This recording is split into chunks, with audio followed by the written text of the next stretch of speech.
Director Courtney Solomon has directed such films as An American Haunting and Dungeons and Dragons. His new film, Getaway, follows a former race car driver played by Ethan Hawke who steals a car and takes its unwilling owner, played by Selena Gomez, on a race against time to save his wife. Take a look. You see that girl? Take her with you. What are you doing? I am doing whatever he asks, or they're gonna murder my wife. This car belongs to me. What? It's good to see you getting along. You will need her help if you want your wife back. Wow, okay, so when I first heard that there was going to be a movie with Ethan Hawke and Selena Gomez, I thought, what? That's an odd pairing, but their chemistry in the film totally works. Talk to me about the casting of the movie. Yeah, initially on the surface you think odd pairing for sure, but you know, the casting was interesting because Ethan's a character that's like a blue-collar, regular guy that happened to be a race car driver and gets thrown into these circumstances, so he was actually perfect for the part. Selena's character, the kid, is this, you know, sort of like sassy, precocious, you know, and very intelligent young woman, but she's like 18 to 20 years old, and much edgier than what you've seen Selena do previously, like Wizards of Waverly Place. But she was looking to do parts like this. She did Spring Breakers before.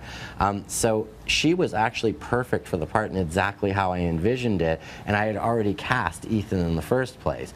So then when I looked at the two of them together, even Ethan, I said, what about Selena Gomez? And he was like, wow, that would be an odd pairing, wouldn't it? I was like, yeah, but I think it'll work really, really well because she's really great.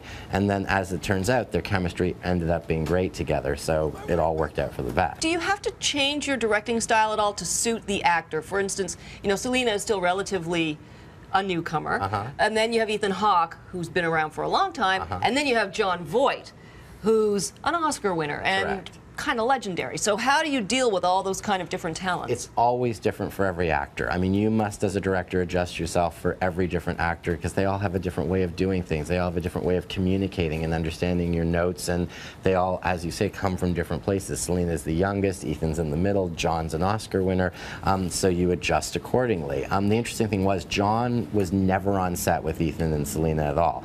All of his stuff was done post what we shot with Ethan and Selena. So in fact, when we shot that stuff, they still had to react to the voice talking to them in the car. So I was the voice talking to Ethan and Selena. That was the hilarious part of it.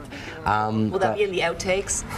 Maybe on like DVD extras or something like that, or digital extras now, not DVD extras anymore. Right, you know. But yeah, you had to adjust yourself differently. It was interesting because Selena would adjust herself to Ethan, and they have very different processes, and yet it all just melds together. But you know, it's a totally different thing that you say to Ethan, then you say to Selena, then you say to John. Now, your directing approach to this all, you didn't use CG for any of the car stunts. That was actually practical effects, which explains why I still have my phobia of driving, especially now. Now you're never going to drive. That's over. You might as well just get a, you know, I don't know, a bicycle. So for you, was that from day one, you were like, I'm not going to go CG. I'm going to do all the practical effects. There's gasoline explosions. There's motorcycle explosions. It's insane. Yeah, that was totally my approach from day one. I mean, the original Fast and the Furious movie was all practical effects, and that was part of what made it really cool. I mean, the whole thing was cool, but I mean, it was really like they did it all. You go to fast forward to Fast 6, it's 80% CG. You know, tanks don't really go through airplanes, things like that don't really happen. So I wanted to go back to the basics, and yeah, so that was the intent. So we destroyed 130 cars making this movie. We had a junkyard of cars when we were done. Literally, little tow truck taking them away after every take, and everything was real. All the stunts were practical, choreographed, and actually happened. So what you see in those trailers in the movie, that's actually real people driving the cars, and then you'd wait for them to get out, and you'd be praying that they actually would get out of the car and not be hurt, because they're going 60, 70 miles an hour. So you're basically making your 7-year-old dream come true by blowing up a lot of cars. Yeah, to a certain extent. I mean, that was my version of Lego, I guess. Yeah, I did, you know, doing this, but real lifestyle. And we did blow up a lot of stuff as well. I mean, the train sequence was crazy because it was actually a sheet of ice. The train that night was -8 Celsius. We were in Bulgaria, and the car was literally, we salted the train, and they drove the car across the top of this real train, and we exploded all these train cars beside it as the car's driving through them. And that's all completely practical, no CG effect. Isn't that extraordinary pressure when you're about to call roll knowing that everything has to hit its mark to the second. Yeah, and that nobody makes a mistake. Because if the guy, blowing up one of the train cars, because there's 3 blowing up as the car's driving by at 50, blows it up too early, he's going to throw the stunt driver. If he throws the stunt driver, there's about this much room on each side of the train for him to adjust the car, which is already the train's a sheet of ice. So if he doesn't adjust or something goes wrong, he's going to go right off, and that's a major wreck. Like a wreck where somebody gets hurt. So this is a sexy car. Yes, it is. Right? Yes. It's gorgeous. So Shelby Super Snake GT500. how did you choose it? Quintessential American supercar. I mean, I was looking at Porsches, and I love all these cars. They're all great.